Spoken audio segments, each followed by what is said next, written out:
My name is Bob Grogan. I'm a CPA and a certified fraud examiner.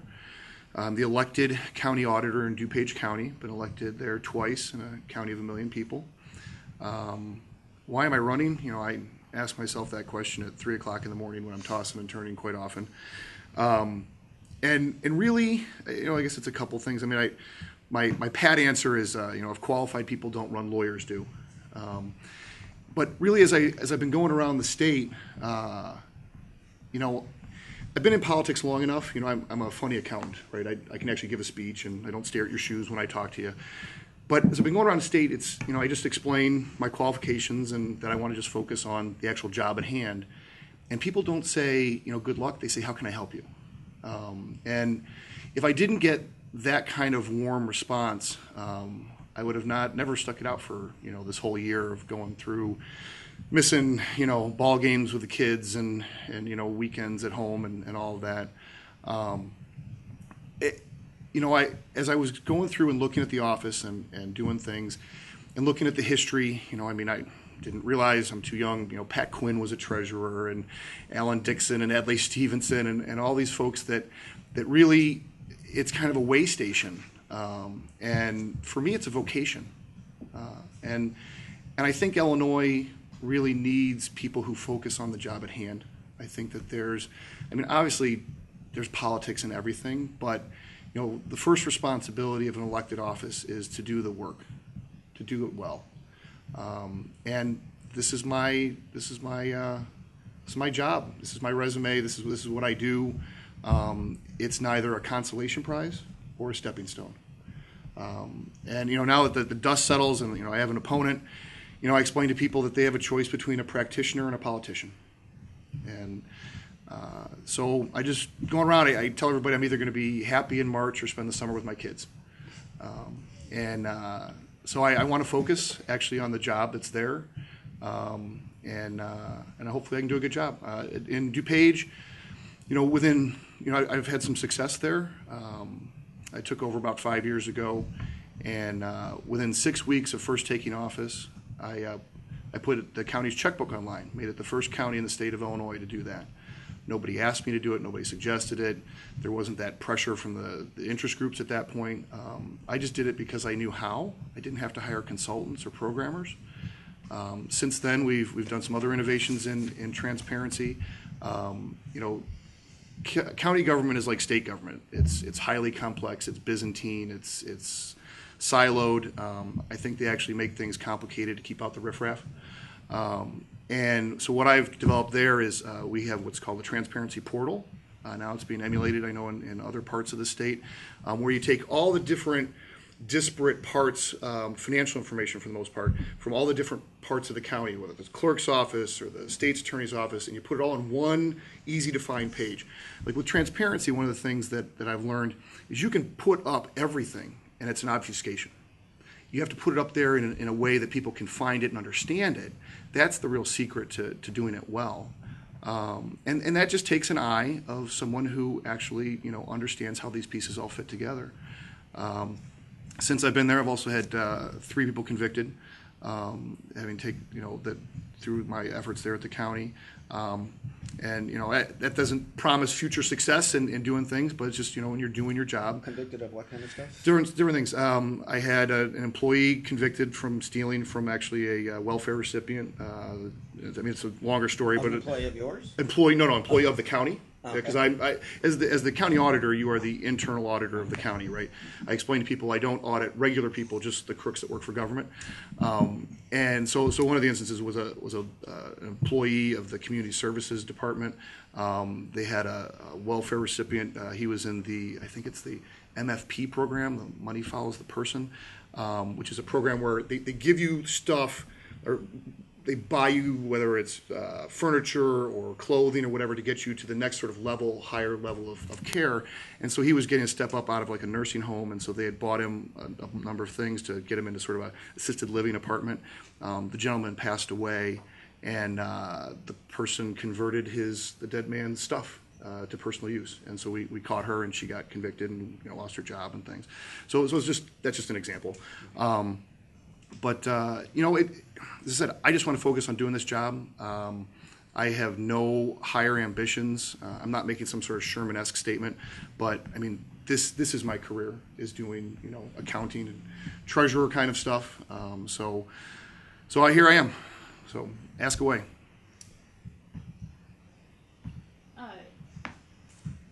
The state's, I'll start with bond rating. Yeah. The state's bond rating has been in question Yeah. some time. How important is that bond rating? There's been some debate about whether actually is that. Well, I mean, there is a obvious financial impact. I mean, the lower your bond rating, the more you're going to pay on interest. You know, and we obviously borrow a lot, so therefore there is real impact. And every dollar you pay in interest in the bond market is a dollar you're not either using to pay down the deficit or to provide services for, you know, the numerous things around the state. It's also, I think, you know, it's kind of like test scores, right, for students. You know, it's a bellwether to let you know how you're doing, at least by some semi-objective source that's outside the room. One of the problems in any business is you end up sort of having the echo chamber, right? You know, you can, whether it's, you know, Springfield, the halls here at the Capitol building, or in a boardroom, sometimes, you know, you can start convincing yourself that everything is a certain way, and that may not be objective to reality. And the bond market, at least, is sort of that score outside of that, where some people are looking at it and giving you some relative standard to other places, you know, comparable units. Do you have an opinion on combining treasurer and comptroller's office that people talk about? Yeah, I think that's it should be a straightforward reform that is an example of how dysfunctional Illinois government is. I think, honestly, if it actually came to a vote on the floor of the House or the Senate, you know, I guess it's the House, it's the last one that's failed to address it, you know, it could pass unanimously. I think you would save money with today's technology and the transparency initiatives that are in place. You know, if my mother ended up with some of the state of Illinois' money, you'd see it on the internet. There may have been 40 years ago, it may have made some more sense, you know, as an auditor, you know, segregation of duties is an important thing.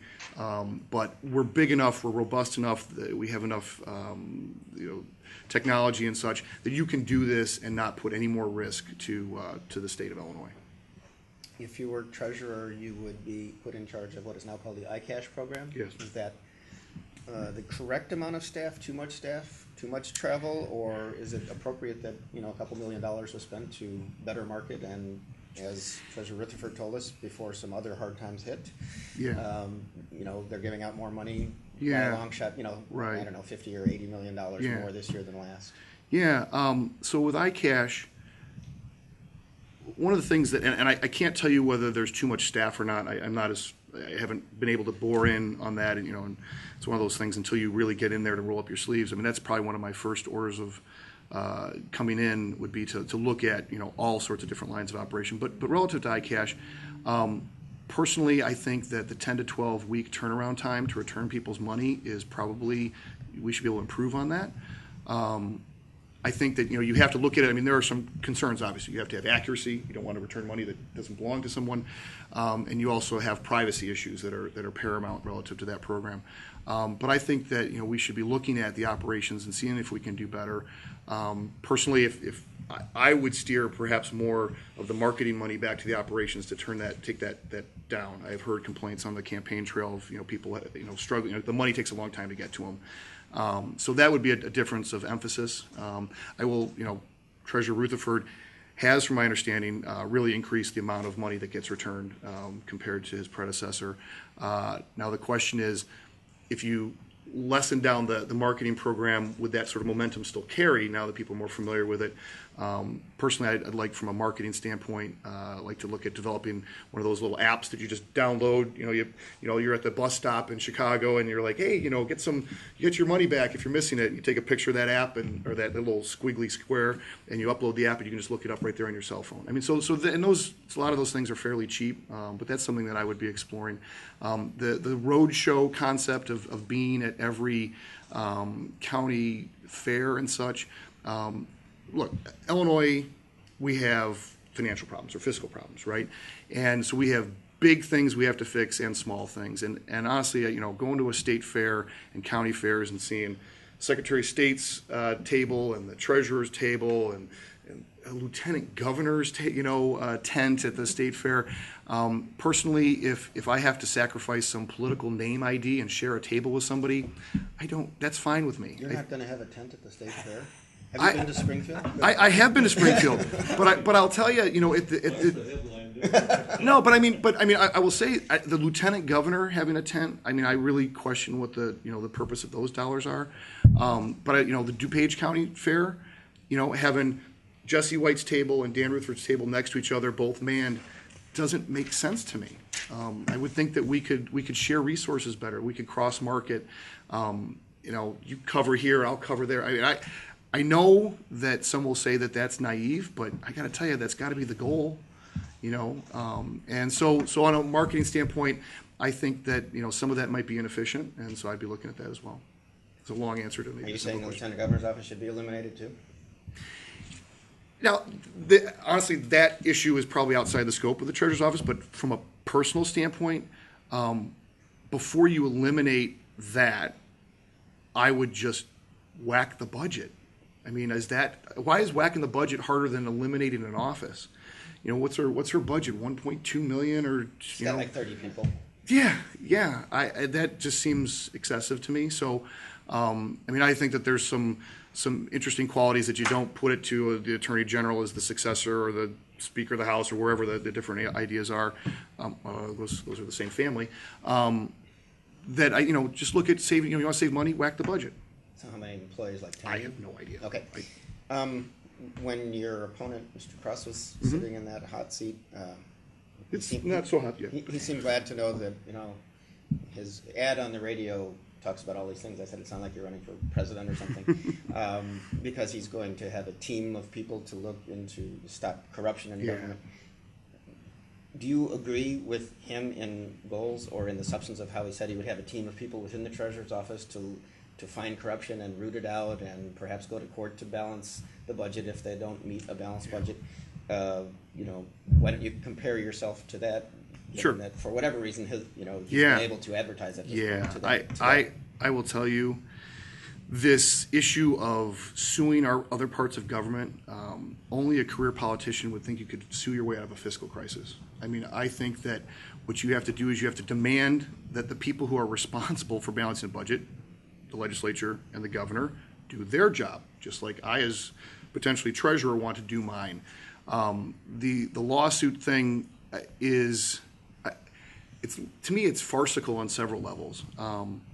First and foremost, we've had Republican treasurers for almost 16 of the last 20 years, and it's coming up now. We have this magic bullet that we haven't used.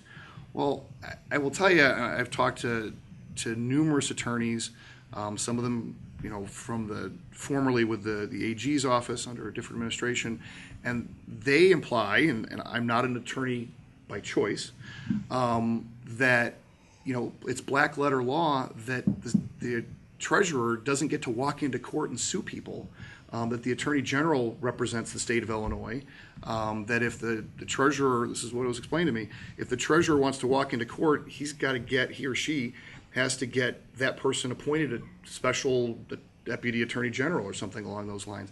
So honestly, I get the impression that former leader Cross,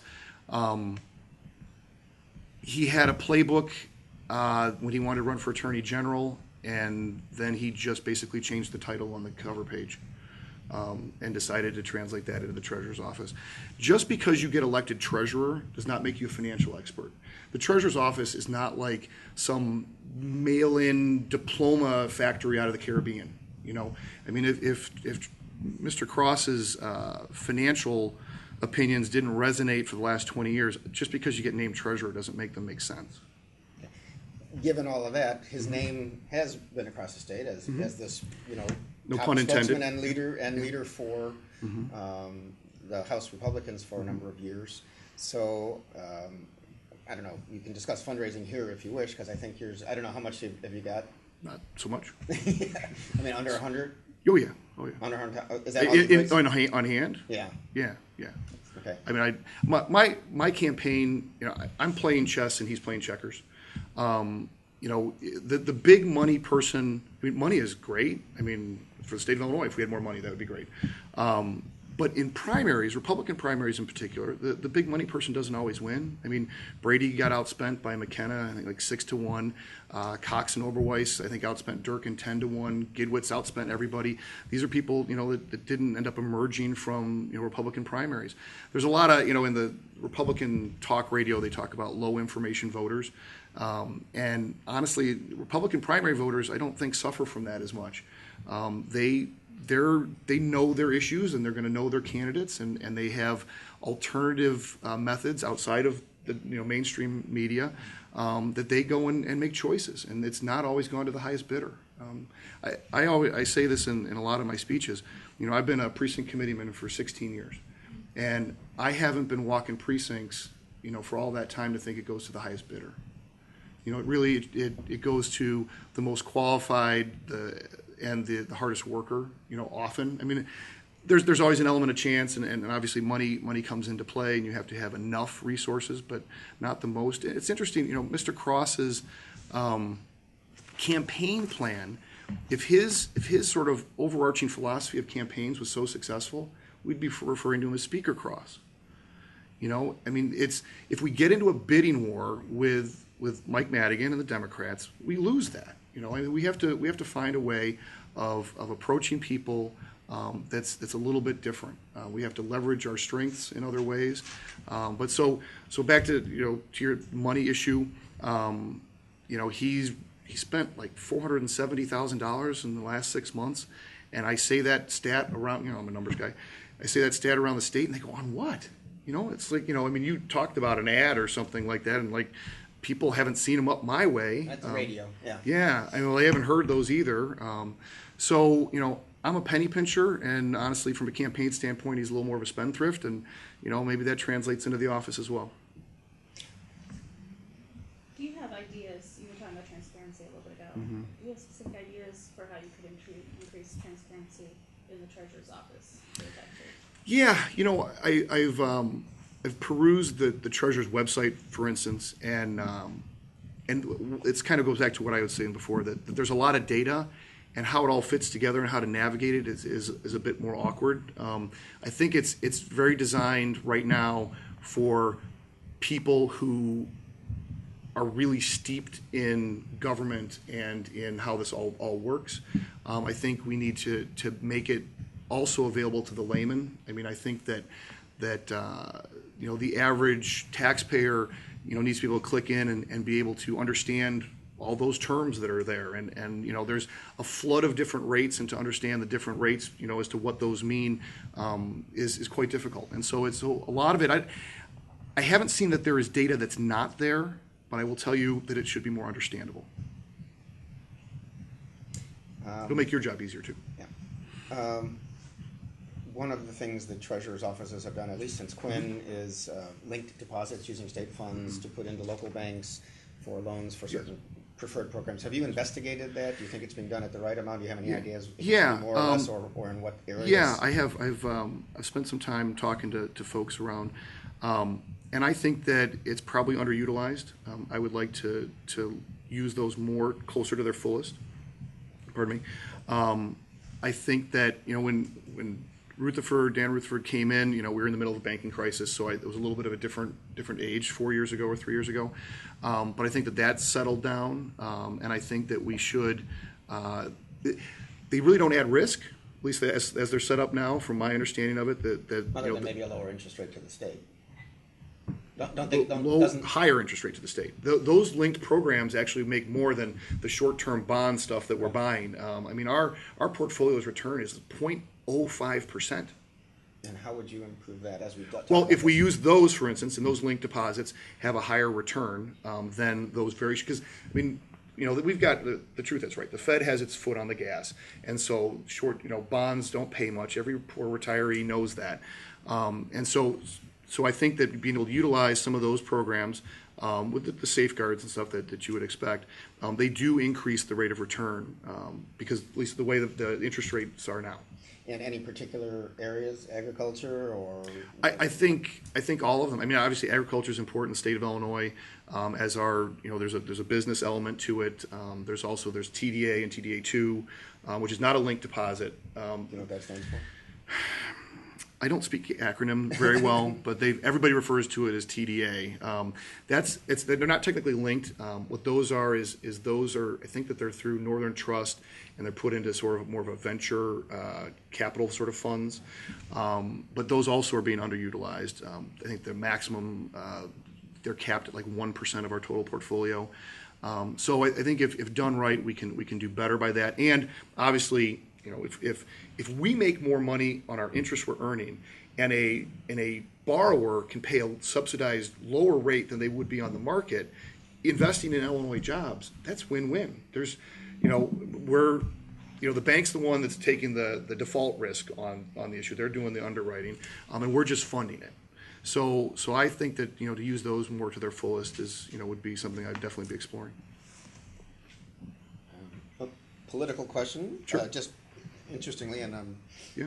other than the fact that when you showed up at the Sangamon County Republican meeting, they forgot to allow you to call you up to speak. But, yes, absolutely. I got innumerable apologies about that. I think that they had other things on their mind. Yeah. Well, Chair Rosemary Long. Right. Was at Cross's announcement, but then they ended up not endorsing that race. Do you know why? Did you work some miracle, or what's going on there? Sure, I'm a miracle worker politically. You all see that on March 18th. Yeah, my understanding is that Rosemary thought that the pulse was that Tom would have a great deal of support. And my understanding is when the executive committee met, his name ID, as I've been hearing all around the state, is a double-edged sword.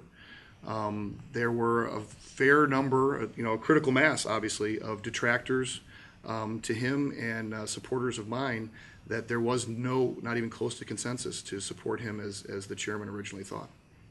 And, to date, they have not weighed in on that race. Interestingly, when he was here last week, I don't know if you read about it, but he said that the Republican Party brand, particularly on some social issues, is damaged. Basically, he was saying, and I know, like, he voted for same-sex marriage, and I believe you are an opponent of that. Do you have any thoughts about, Illinois is a blue state, so if you are in fact more conservative in policies than Cross, then how do you sell the idea that you can get elected in a general election? Well, first and foremost, I'm running for treasurer. Right.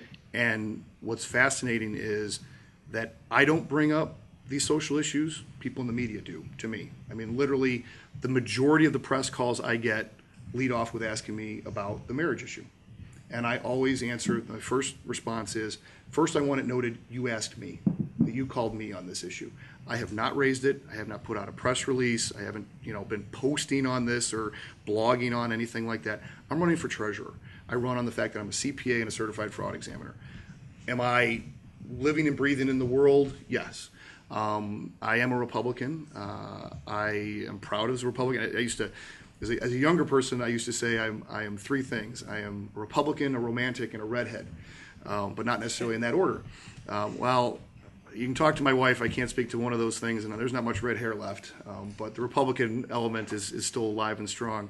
And I've been fighting in the trenches for a long time. And I don't think the Republican brand is broken or anything like that. I think that we can do better, and I think every organization can do better.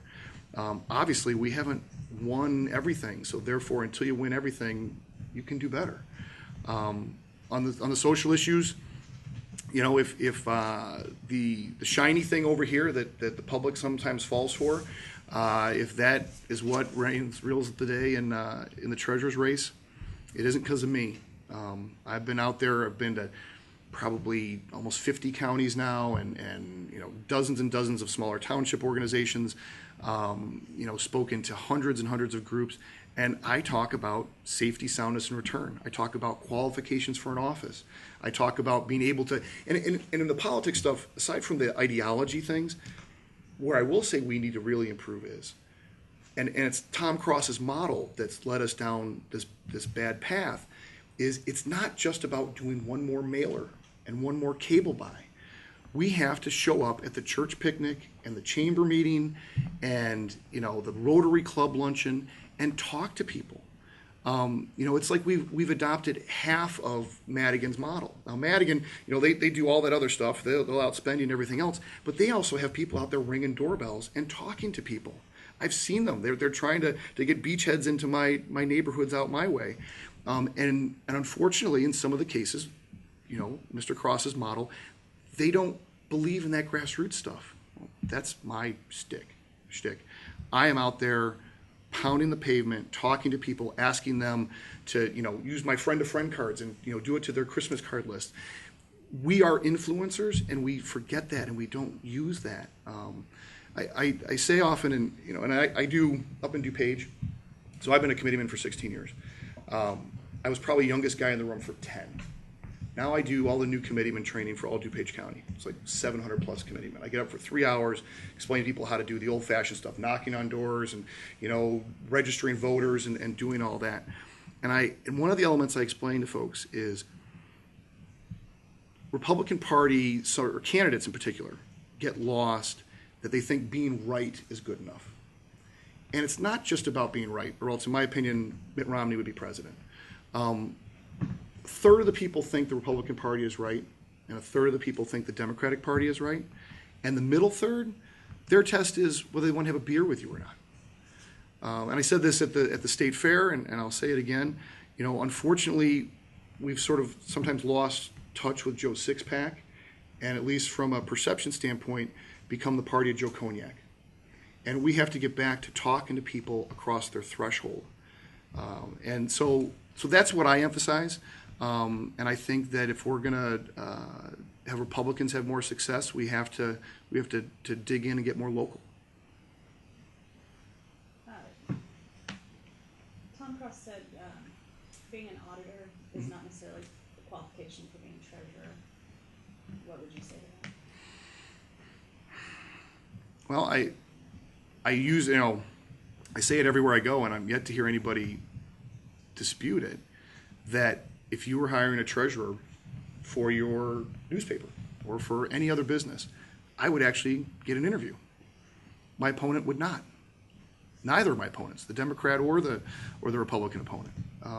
So I'm yet to see what in the treasurer statute or the Constitution that makes treasurer for the state that much different from treasurer from any business or organization. It's funny when if I get on a nonprofit board, first thing they do is they try and make you treasurer when you're a CPA. It's just what happens. And I was teaching a class just a couple months ago to some accountants, and it was about nonprofit stuff, because I noticed that invariably you'll all end up on the PTA board, and they're all going to ask you to be, the treasurer, and nonprofit accounting is a little bit different. And actually, it was funny because I guess it was so well received. They're now asking me to do some address to the Midwestern kind of thing on a similar topic. But being honestly, there's lots of different kinds of accountants. There's people who focus on different aspects of it. So auditing is probably not the exclusive thing that makes sense, but it is certainly one of the repertoire of things that I think is very natural. I come into organizations and to departments, and where I've been successful is I will explain to the management, we have the same goal. We're both here to make this place better. And it's not a game of gotcha. I mean, you have the IRS auditors, maybe it's that. But the way I've always done it, whether it was when I was in public accounting or as the DuPage County auditor, it's to go in and, let's improve things. At DuPage, one of the things that I'm really proud of is I've really tried to develop a culture of confession. And what I mean by that is when you come in and are doing an audit, you're only capable of finding about a dozen things wrong. And then after that, it's just, you guys are writing a story, right? You can only write about so many topics at one time. So you come in and you can only find maybe a dozen things that are wrong. Well, if the first 10 are just stupid, it's hard to get after the nefarious, right? So what I've done, what I do in DuPage is I really encourage folks, and it's been quite successful, that department heads and stuff will come to me and say, before I implement this thing, I want to run this by you. Or this has always given me a little bit of an itch in the back of my head. I don't think this is quite right. Can we do this? And so they'll throw it out to me. And then if they do that, I'll be like, okay, and I help them, give them some things to think about. And then we come back in 6 months later. And this is assuming people aren't stealing. That's a different story. But this is just operationally. We come back 6 months later, and then we look at it. If I come in sight unseen and I find it, then I'm much more vocal about it. I'm talking to the county board about it and things like that. So they've really, these department heads and stuff know you go and talk to the auditor, and so they're my eyes and ears as well. It's not just, my random sample finding things, because one of the innovative things I do at DuPage is I actually speak to, and this doesn't translate to the state, but this is my day job. I go and talk to all new hires in the county. And, so they have their new hire orientation, and I get about 10 minutes with them and explain, part of your little unwritten job is that if you see something that doesn't make sense or that looks like it's not right, here's my number. There's 7 different ways of calling me. One of my little jokes is, and for those of you over 30, this is the fax number, right? And so that they can contact me, and I explain to them that the actual employee will always know their job better than I ever will. They'll also know the job better of the person sitting next to them. And so there's, County DuPage is $400 million for the spending. I can't possibly look at everything infinitesimally small, but if the person that's sitting in a department says, this just doesn't look right. The analogy I use is when you go to the doctor's office, that the nurse doesn't start poking and prodding you from the top of your head to the bottom of your feet. The first question is, where does it hurt? And if you say, it's the elbow, it saves a lot of time. And so by going out and having those kind of things out there, it helps us narrow down and look for the stuff that's truly, evil, people stealing and things like that. But it's a little bit too much about county auditors, but that's at least the background and the approach that I've taken to my management style. What's a certified fraud examiner do? Sure. Another term for it is a forensic auditor. Forensic audit. Yeah, but it's the Association of Certified Fraud Examiners is that's the catch-all for it, and it's you have to have so much education and you have to pass a test, and it's what's different from that from a CPA is for instance, when I was sitting for the exam, we were taking a review class. I had people from the FBI taking the class. I had journalists there, BGA. It's a real variety. There are only about a quarter of them were really accountants. So there's a lot of other skills. I mean, they teach you interview techniques, like if you're lying to me, some of the certain tells that you might be using when you're talking. It talks about certain different kind of structural things with fraud, as well as different ways of doing research and such like that. So it's taking accounting and then going off in a different direction and a different emphasis. How, is there a way to increase the return on the funds that the state invests if it's, as you said, less than 1%?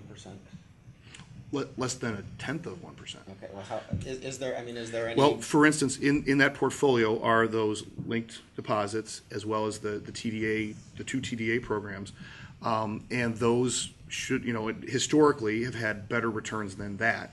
So if we can go closer to those thresholds and put more emphasis. So, for instance, from a marketing standpoint, if it's just marketing dollars, although these programs, I believe, are more siloed, so I don't know that the money's transferable between, iCash and those things. But in my head, I would, right, yeah, they have their own special revenue fund. But I would be putting more emphasis on the marketing of those programs if there's new dollars to be put, because I believe that there will be better return, and that there's no way you're going to get back to the 3 or 4% kind of returns that maybe had happened some years ago. But every extra dollar we get in, as long as it doesn't cost us more in expense, and we don't increase our risk of loss, is a dollar that we can do programs for the mentally disabled or schools or anything else. And do you think that the staffing level of the treasurer's office is about right, or do you know? I couldn't tell you without going in and rolling up my sleeves. My understanding is it's around 150 people, and I understand that the Treasurer Rutherford has cut the budget over the last 3 years, at least is what I've heard on the campaign trail, and that's it's never good enough. You have to always continue to look at tightening your belt, but I think that's what the taxpayers expect. Is you should be going and always trying to do more with less. Although whole new programs and suing people, that's not more. That's just silly. The state has a couple of college savings funds. Have you researched how those are doing? Do you think there are changes that can be made? Do you think they're just Yeah, I haven't heard. The only complaints that I've heard about Bright Start, for instance, is the complaint is relative to the issues that it had some years ago. That I feel like Losing money. Yeah, that they, and I've heard various explanations, and I'm no means an expert on the history of it. But for some of the people that actually lost some money, I've heard complaints that they feel like they've never really gotten a good explanation. So that is one thing that I would want to do is make sure that there has been, not more investigations, but at least a better communication with those that maybe suffered in that. Because as I said, I have had people come across on the campaign trail that feel that they never really got a good answer. And sometimes there's not a good answer, but that's something that I would want to think that, if you lost money that you invested with the state of Illinois, you're owed lots of explanations. And then I haven't heard criticisms of is it Bright Directions, Bright Directions, which is more of a self-directed aspect. So we're not actually picking necessarily the underlying investors on that. It's more of a vehicle that people have. But I mean, I think all of those, when you come in, you look at all those contracts and make sure that there's adequate choices and diversity of choices for those things, and looking to make sure that they're performing. Now with Bright Start, I mean, obviously one of the elements of being a treasurer, you asked earlier about being an auditor, is doing due diligence on your vendors, right? Now, my understanding is it was a vendor that didn't follow what they were supposed to be doing. They invested in things that were much riskier than their prospectus said. Well, that's part of the due diligence that you owe. It's your fiduciary duty. I used to audit, when I was in public accounting, I used to audit pension plans, and that was one of the aspects you did. Was you had different pools that you put out the money to, and you didn't just take their report back and say, okay, we got 8% and it's just part of the mix. You actually had to go in and say, are they doing what they say they're doing? And I'm not an expert on it, whether Dan's predecessor could have caught it sooner, but I will tell you, as an auditor, that's something that I will be focusing on. Tom Cross also talked about the balanced budget standard. Mm-hmm. How he thinks the treasurer's office could enforce that. It's obviously the lawsuit issue. I think that the treasurer's office role in balancing a budget is that as a bully pulpit, not as a bully.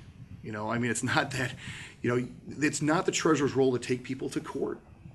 That's the AG's role.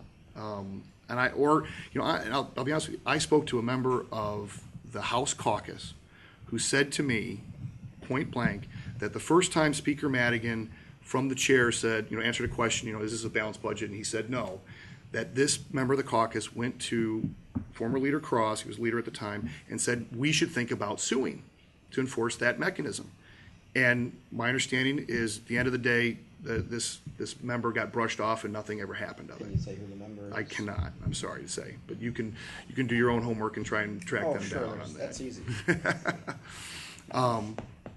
But so back to the balanced budget. So the bully pulpit, as an accountant, as a CPA, I think that my voice may very well be heard on some issues, particularly some of the more technical things. But it is not the treasurer's job to tell the board of directors to pass a different, to enforce a different budget. I mean, it's just not their job to do that in any business or in the state. I think that. It's funny, I've seen, I give my speech and Mr. Cross gives his speech. And when he says that, people's eyes roll, there's kind of a chuckle. I mean, it is so antithetical to the Republican sort of, mantra to go and sue people. That's just something that we rail against that's a big applause line if you go and say, and we're against the trial lawyers. And I think, obviously you have attorneys have their point, but that's just not how you run government by, having one part of government suing another. I mean, where do people get mad? They get mad when governments are hiring lobbyists to lobby other parts of government.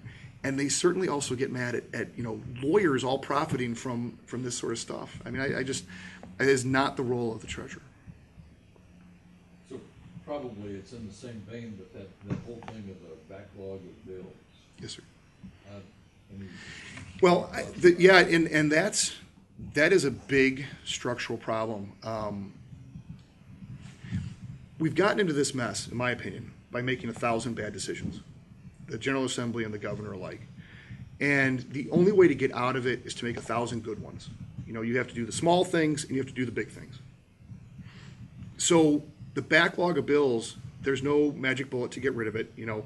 if they went and just borrowed a whole bunch of money and then owed bondholders instead of the poor vendor giving the social service services for us. That's not an answer. They have to just start to live within their means and a little bit more so and pay those down over time. Unfortunately, the track record, is that they find new money and it's kind of like being 3 months behind on your mortgage payment and you get a $100 bonus and you go out to dinner. I mean, it's just not the way things should work. Did I answer your question? I don't know. Who you for governor? The only thing I'm agnostic on in life is the governor's race.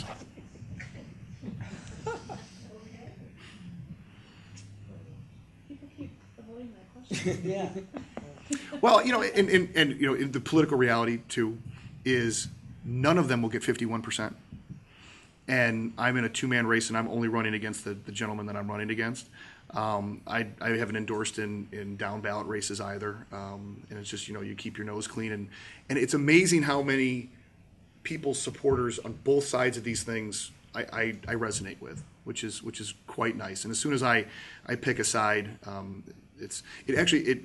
it pains me that in my own precinct, for the first time in 16 years, I'm not going to put out a committeeman letter with a sample ballot recommending to my constituents who I'm voting for. It's the first time ever because I highly believe that people want just that soft advice. Like, hey, I've met all the judges that are running for this thing, and you don't know. And I said, but I've talked to lots of people. This is my recommendation. I've always won my down ballot recommendations in my precinct. People make up their own mind for governor and president, but I'm staying out of these other things for a matter of self-survival. Who did you put on the list 4 years ago for Gov? For Gov, Kirk Dillard. Last time, because he's fellow DuPage, Yes. as were 3 others. But Yes, yeah. absolutely. I was officially neutral and had stayed out until Bob Schillerstrom dropped out because he was the chairman of the board of the county, and I was obviously elected county official, and he actually came to me and asked me to support him, and I was the only countywide elected official to tell him no. That I'm staying, I'm not going to get involved in that. And then when he dropped out, I knew Kirk well. In this race, honestly, now doing all this stuff, I've gotten to know all of them quite well. I was Romney's coordinator for cooking the collars. I did. I was actually I ran as a delegate, as an alternate delegate 4 years before that for Romney. And I've gotten to know, Bruce and Bill as well. I'm sure you've talked to some employees of the treasurer's office. Mm-hmm. Have you heard anything about coercion to do political work there? I have not. Okay. I will be honest with you. I have not spoken to any employees recently. It was on the early end of the due diligence. Do I really want to get into this? I had a lot of conversations with folks, and I'm appreciative that I'd sat down with Dan as well, and just gives me the walk around and explains a lot of the functions of the office and such. But I'm a person who likes to do his homework. You mentioned earlier this, and I've just kind of been fascinated with this term over the last month, low information vote. Yeah. And can you kind of elaborate on that? Yeah, I think that I think it's a talk radio. That's the genesis of it, right. And what a lot of pundits attribute when things don't go our way, it's because people are not informed, right? That that the voter, if they only knew more, then they would be voting for us. And so that's kind of a catchphrase that ends up being used. I will say there are times that campaigns distract voters into things that don't work. I'll give you an example.